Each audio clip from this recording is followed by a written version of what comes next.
Hello दोस्तों, तो आज की इस वीडियो में मैं आप सभी को एक्सप्लेन करने वाला हूँ रॉन्ग टर्न 2021। इससे पहले मैंने रॉन्ग टर्न के 6 पार्ट एक्सप्लेन कर दिया है, तो अगर आपने पहले वाले वीडियोज को नहीं देखा है तो पहले आप उसे जरूर देख लेना। रॉन्ग टर्न 1 से 6 पार्ट वीडियो का लिंक आपको इस वीडियो के डिस्क्रिप्शन बॉक्स में मिल जाएगा, तो आप वहाँ पर क्लिक करके चेक कर सकते हो। और बात करें हम इस मूवी के बारे में, तो यह है रॉन्ग टर्न का 2021 वाला पार्ट। मैं आपको बताना चाहूंगा इस मूवी में 1 आई 3 फिंगर जैसे कैरेक्टर नहीं है, बल्कि यह मूवी पहले वाले मूवी से बिल्कुल हटके है। वैसे यह मूवी है तो हॉरर, लेकिन क्या है इस मूवी में वह आपको मूवी देखने के बाद ही पता चलेगा। तो चलिए बिना किसी देरी के बढ़ते हैं मूवी की ओर। तो मूवी की स्टार्टिंग होती है और हमें 6 दोस्तों को दिखाया जाता है, जिनमें से 3 कपल्स होते हैं। अब मैं आपको इन कपल्स के बारे में बता देता हूँ। ये है जेन, जो कि है मेन हीरोइन, ये है उसका बॉयफ्रेंड डेरियस, और ये है मिला और उसका बॉयफ्रेंड एडम, और यह दोनों है लुइस एंड गैरी। खैर यह सभी जा रहे थे एक टाउन में, क्योंकि इन्हें हाइकिंग के लिए जाना था। और इसमें कुछ नया नहीं है, क्योंकि हर एक रॉन्ग टर्न के पार्ट में सभी के सभी हाइकिंग के लिए ही जाते हैं। यह सभी होटल में एंट्री करते हैं और यहीं पर इन्हें एक वार्निंग मिलती है होटल के ओनर की तरफ से।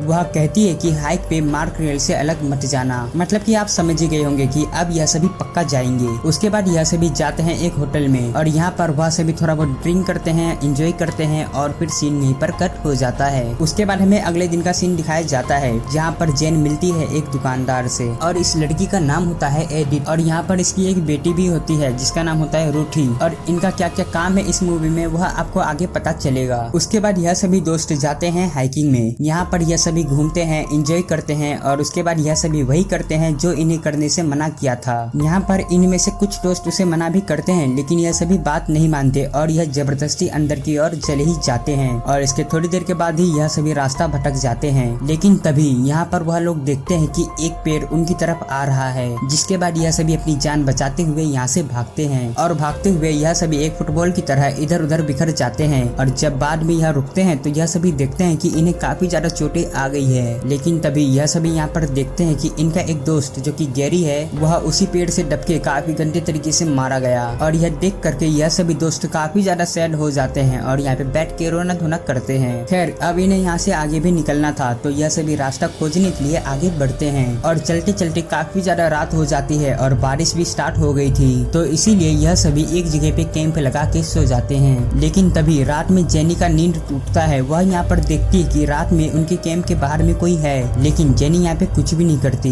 उसके बाद जब सुबह में यह सभी उठते हैं तो यह सभी देखते हैं कि उनके फोन्स गायब होते हैं, और इनकी जो एक दोस्त थी मीना, वह भी नहीं दिख रही थी। तो वह सभी मिलके मीना को ढूंढने लगते हैं। लेकिन तभी इन्हें वॉल पे एक नोटिस बोर्ड मिलता है, जिसमें फाउंडेशन के बारे में कुछ लिखा था। यहाँ पर फाउंडेशन ही एक मेन विलन है। असल में इस जंगल में कुछ लोग रह रहे होते हैं, और यह जंगल ही इनका अड्डा होता है, जहाँ पर आउटसाइड के लोग अलाउ नहीं होते। और यह इनका एक छोटा सा गांव की तरह था, जिसका नाम इन्होंने फाउंडेशन रखा था। और अगर यहाँ पे कोई आउटसाइड का लोग एंटर करता है तो उसका रिजल्ट अच्छा नहीं होता। तो इसीलिए जंगल से जो बाहर में लोग रहते थे वह सभी इन्हें वार्निंग देते थे कि हाइक पे मत जाना, और अगर जाओगे तो संभल के जाना, क्योंकि उनका कहना होता है कि वहाँ पर जो भी जाता है तो वह वापिस नहीं आता। तो चलो वापिस आ जाओ अब स्टोरी की तरफ। यह सभी फाउंडेशन को इग्नोर करते हैं और वह आगे बढ़ते हैं। यहाँ पर उन्हें रूठी दिखती है, वही छोटी सी बच्ची, और यह उन्हें छुप छुप के देख रही थी।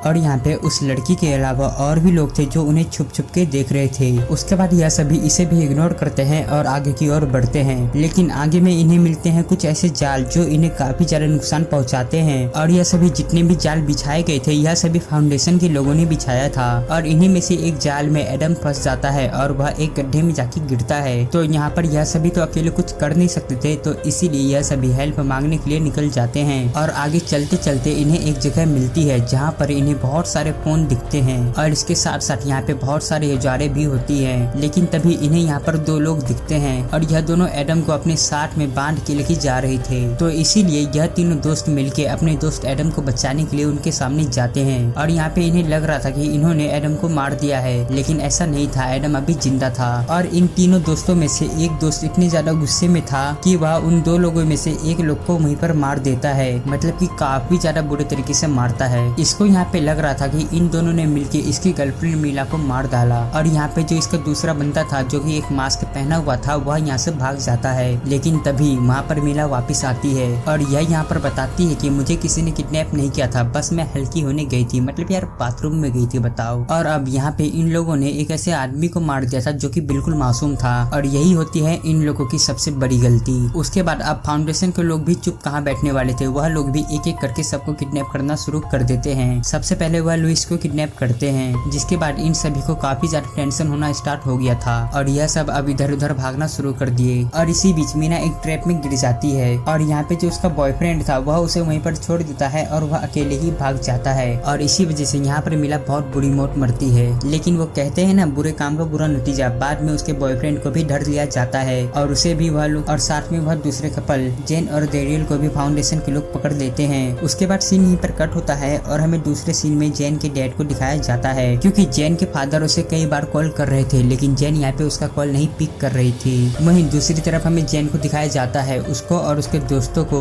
एक जेल जैसी जगह में कैद करके रखते हैं। लेकिन तभी यहाँ पे वह औरत एरिस आती है जिसे हमने मूवी के स्टार्टिंग में देखा था और वह उन तीनों दोस्तों को वहाँ से निकालती है और एक जगह पे ला रही होती है। और यहीं पर इनको पूरा विलेज देखने को मिलता है। यहाँ पर वह सभी काम कर रहे होते हैं और रह रहे होते हैं। उसके बाद इन सभी को उस जगह पे लाया जाता है जहाँ पर लुइस होता है, इनका वह दोस्त जो किडनैप हो गया था। और तभी वहाँ पर एक मास्क पहना आदमी आता है और वह अपना मास्क उठाता है और यहाँ पर यही वह आदमी है जो इन सभी का लीडर होता है, मतलब कि फाउंडेशन का लीडर। और यहाँ पर इसका नाम होता है जॉन बेनेवल। और यहाँ पर जॉन इन सभी से कहता है कि तुम चारों जहाँ पर खड़े हो यह है कोर्ट, यह कोई ऐसा वैसा कोर्ट नहीं है बल्कि यह फाउंडेशन का अपना कोर्ट है और तुम चारों को यहाँ पे इसलिए बुलाया है क्योंकि तुमने एक आदमी का मर्डर कर दिया। और दोस्तों यह कोई ऐसा वैसा कोर्ट नहीं था बल्कि एक रियल कोर्ट था। यहाँ पर सभी थे, जज से लेकर के वकील तक। यहाँ पर वह जज उनसे कहता है कि तुम झूठ मत बोलना, अगर तुमने मर्डर किया है तो साफ साफ बता दो। लेकिन यहाँ पर वह लड़की जैन इनसे झूठ बोल देती है और वह कहती है कि इसने कोई मर्डर नहीं किया। लेकिन तभी यह सभी उस बच्ची रूटी को बुलाते हैं जो यह सभी कुछ छुप छुप के देख रही होती है और यह सभी कुछ सच सच बता देती है और वह उंगली करके बताती है कि एडम ने ही उसका मर्डर किया था। तो इसीलिए अब यहाँ पे एडम के लग जाते हैं एल।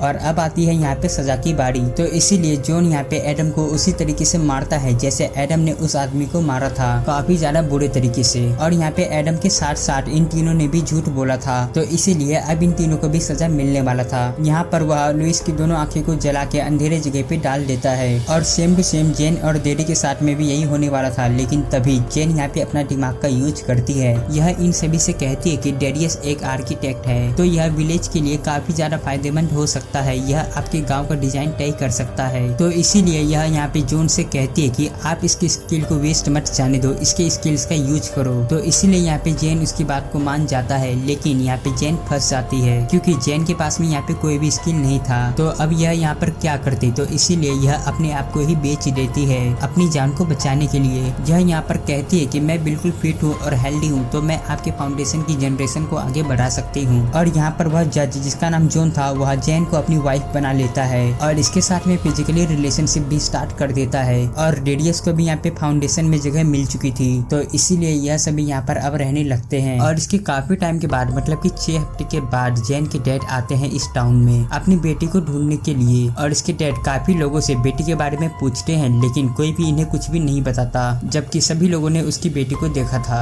और उसके बाद लास्ट में यह उसी होटल के ओनर के पास में आता है जिस होटल में उन 6 दोस्तों ने रूम लिया था। और यहाँ पे वह लेडी इसको सभी कुछ बता देती है उस फाउंडेशन के बारे में। और उसके बाद वह एक आदमी के पास में लेके जाती है जिसका नाम होता है हब। असल में इसे यहाँ पे जंगल और फाउंडेशन के बारे में काफी नॉलेज होता है और यहाँ पर पैसों के लिए वह स्कॉट की मदद करने के लिए रेडी हो जाता है। उसके बाद वह अपने बेटे को भी साथ में ले लेता है और जंगल में एंट्री करता है। लेकिन जैसे ही यह यहाँ पर एंट्री करता है वैसे ही इसकी यहाँ पर बहुत ही दर्दनाक तरीके से मौत हो जाती है। यार मुझे एक बात बताओ, यह तो आया था उस बुड्ढे की बेटी को बचाने के लिए ना, तो यह स्टार्टिंग में ही कैसे मारा जा सकता है। चलो छोड़ो यार, जाने वाले को अब कौन रोक सकता है। तो वापस आ जाओ अब स्टोरी की ओर। और यहाँ पर जेन के फादर उस आदमी के पास से एक छोटी सी गन को ले लेता है और यहाँ से निकलता है। लेकिन आखिर में आके रात में इसे कुछ लोग पकड़ लेते हैं और यहाँ पे जेनी अपने डैड को ही एक तीर मारती है और फिर रात में आती है चुपके से अपने फादर के पास में और वह उसे उस गड्ढे से निकालती है और उसे बताती है कि अगर मैं आपको तीर नहीं मारती तो यह लोग आपको मार देते। उसके बाद वह अपने डैड के साथ में डेरियस के पास में आती है, लेकिन यहाँ पे डेरियस यहाँ से जाने से मना कर देता है। उसका कहना होता है कि उसकी यहाँ यहाँ पर ज्यादा वैल्यू है बाहर की दुनिया के कंपेयर में। तो इसीलिए यह यहाँ से जैन के भागने में तो हेल्प करता है, लेकिन यह यहाँ पर रुक जाता है।